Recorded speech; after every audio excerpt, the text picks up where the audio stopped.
우리가 내란죄를 범했다고 하는 것이 탄핵 사유라면 내란죄에 해당하는지 여부에 대해서는 판단을 하라는 겁니다. 그것이 사형에 해당하는지 무기징역에 해당하는지는 그것은 형사법원에 가서 하고요.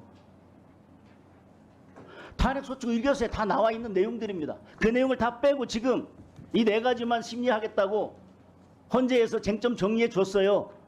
이게 공정한 심판이 되겠습니까? 제가 여러분께 이런 말씀 드렸던 적이 있을 거예요. 지금은 싸워야 하는 타이밍이고 반드시 투쟁해야 되지만 그것만큼 중요한 것이 또 있다. 바로 알아야 되는 거. 상황이 어떻게 돌아가는지, 우리는 적진영의 주장들에 대해서 어떻게 반박을 해야 되는지, 밖에서 투쟁을 하실 때 틈틈이 영상들을 챙겨 보시며 뉴스도 보시고 공부도 하셔야 됩니다. 얼마 전 제가 윤석열 하야하라며 주장하는 어떤 아주머니 한 분이 있었는데 정작 그 이유에 대해선 설명을 아예 못하는 영상, 타 채널의 영상을 통해서 소개를 해드렸었잖아요. 적어도 우리는 이런 모습 절대로 보이면 안 된다라는 겁니다. 이재명이 왜 대통령이 되면 안 되는가? 라고 누군가 물었을 때 따박따박 바로 그 답이 튀어나와야 되며, 지금 일련의 상황, 이 탄핵 정국이 왜 잘못된지 누군가가 또 묻는다면 거기에 대해서도 속사포를 쏘듯 그 이유가 우리 입에서 나와야 됩니다. 자, 그런 의미에서 여러분, 이 영상은 정말이지 꼭 보셔야 돼요. 왜 민주당이 헌재 위에 서 있다라는 말이 나오며, 지금 헌재는 헌법, 법률적 판단이라기보다 정치적 판단을 하려 하는 것 같다 등등 헌재의 말도 안 되는 짓거리들을 전 판사 출신인 장동혁 법사위원이 하나하나 정말 따박따박 따지고 듭니다. 그리고 이 발언들을 듣고 헌재 사무처장이 정말 아무런 답도 하지를 못해요.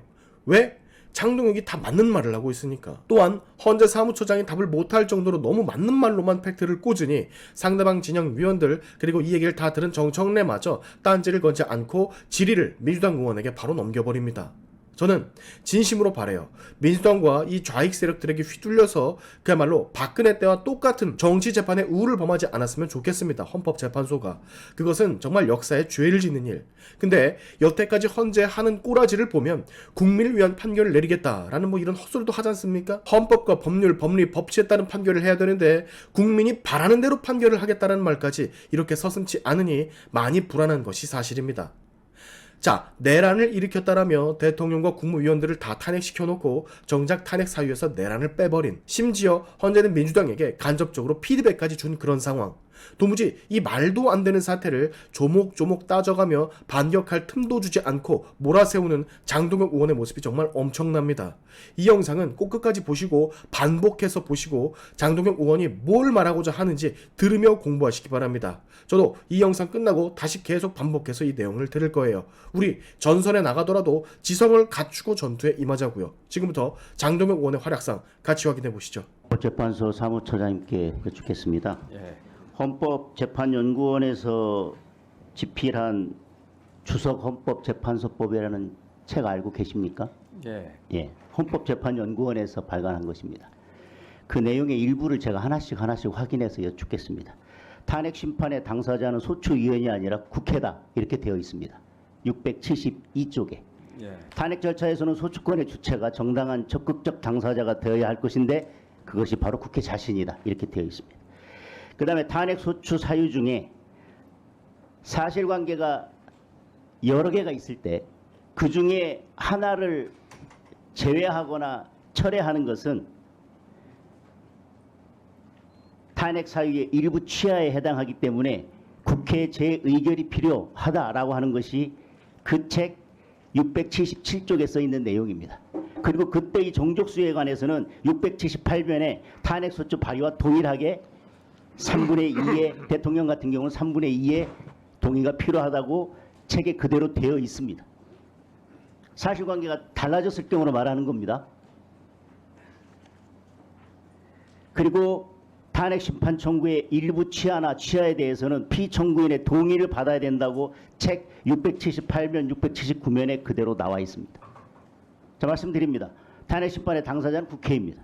그래서 탄핵소추 사유의 일부를 취하하는 경우에는 재의결이 필요하고 동일하게 탄핵소추와 동일한 정족수가 필요하고 그리고 그 경우에도 피청구인의 동의를 받아야 됩니다.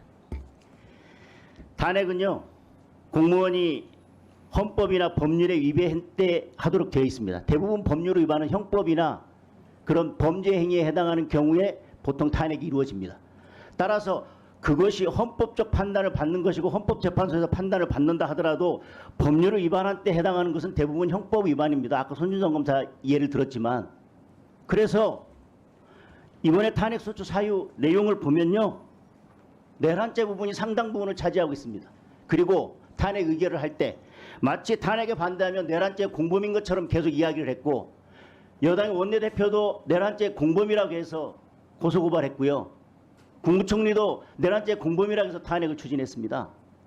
다시 말하면 탄핵을 반대하면 내란죄 공범인 것처럼 몰아가서 의결권을 행사하는 국회의원들을 압박하더니, 그래서 12명의 이탈표가 나와서 가결이 됐습니다.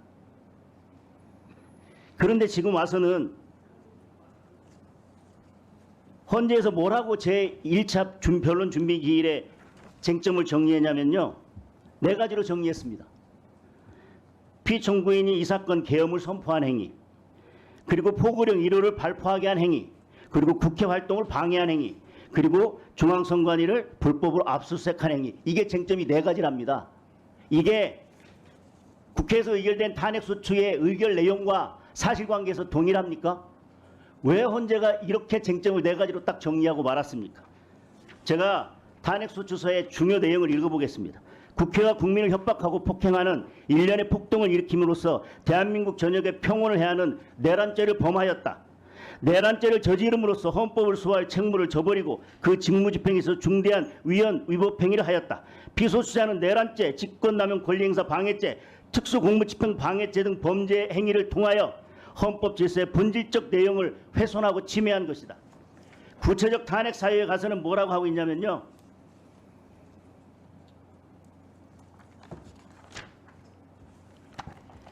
피소추자의 위와 같은 행위는 형법의 내란죄, 직권남용 권리행사죄, 특수공무집행 방해죄 등 국민의 생명 및 안전, 국가의 존립과 기능, 국민 주권주의 민주주의와 법치주의를 침해하는 중대한 범죄 행위에 해당한다. 이렇게 되어 있습니다. 그리고 위헌 위법 하더라도 다 탄핵 사유가 되는 것이 아니라 중대한 위헌 위법 사유가 있어야 되기 때문에 그 중대성에 대해서 뭐라고 표현했냐면, 내란죄는 형법상 가장 중대한 범죄이며 이러한 이유로 대통령의 불소추 특권이 배제되는 것이다. 피소추자는 내란죄의 우두머리이며 내란죄의 법정형은 사형, 무기징역 또는 무기금고이다. 피소추자의 내랑행위, 비상계엄 선포권의 남용은 국가의 존립을 위태롭게 한 헌법과 법률의 중대한 위반으로 그의 파면을 정당한다. 이렇게 되어 있습니다. 탄핵 사유, 구체적인 탄핵 사유, 헌법, 법률 위반의 중대성 모두 다 내란죄의 우두머리이기 때문에 지금 그렇게 됐다고 했고, 내란죄라고 하면 그 형법의 구성 요건에 뭐라고 되어 있습니까? 형법 87조 대한민국 영토의 전부 또는 일부에서 국가 권력을 배제하거나 북한을 문란하게 할 목적으로 폭동을 일으킨 경우에 내란죄에 해당합니다. 그러면 헌재에서 정리한 이 쟁점 4가지가 이 탄핵소추서, 국회의원들이 국회에서 의결한 탄핵소추의 내용과 기본적으로 사실관계에서 동일합니까? 그리고 이 4가지만 판단하면 내란죄에 해당하는지 여부에 대해서 헌재에서 충분히 판단할 수 있겠습니까? 사무처장님 재판해보지 않으셨어요? 재판할 때 재판장이 충분히 증거조사하신 것 같은데 뭐 굳이 증인신청 더 하셔야겠습니까? 라고 하면 눈치 있는 변호사는 어떻게 합니까? 바로 증인신청 철회하죠. 아, 이거 안 해도 내가 이기겠구나. 법관은 이미 증거가 충분하다고 승소할 수 있다고 나한테 지금 사인을 주는구나. 이 4가지만 쟁점으로 정리하고 이 4가지만 해도 헌법 탄핵 심판 다 된다고 얘기하는데, 그러면 청구인 측에서 뭐라고 하겠습니까?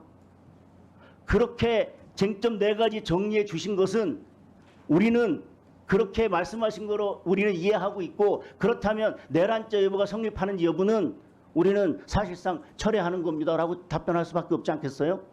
이렇게 4가지로 정리 다 해주는데요. 이게 어떻게 탄핵소추 사유에, 탄핵소추 의결서에 탄핵 사유와 동일성이 인정된다는 말씀입니다. 우리가 내란죄를 범했다고 하는 것이 탄핵 사유라면 내란죄에 해당하는지 여부에 대해서는 판단을 하라는 겁니다. 그것이 사형에 해당하는지 무기징역에 해당하는지는 그것은 형사법원에 가서 하고요. 탄핵소추 의결서에 다 나와 있는 내용들입니다. 그 내용을 다 빼고 지금 이 4가지만 심리하겠다고 헌재에서 쟁점 정리해 줬어요. 이게 공정한 심판이 되겠습니까?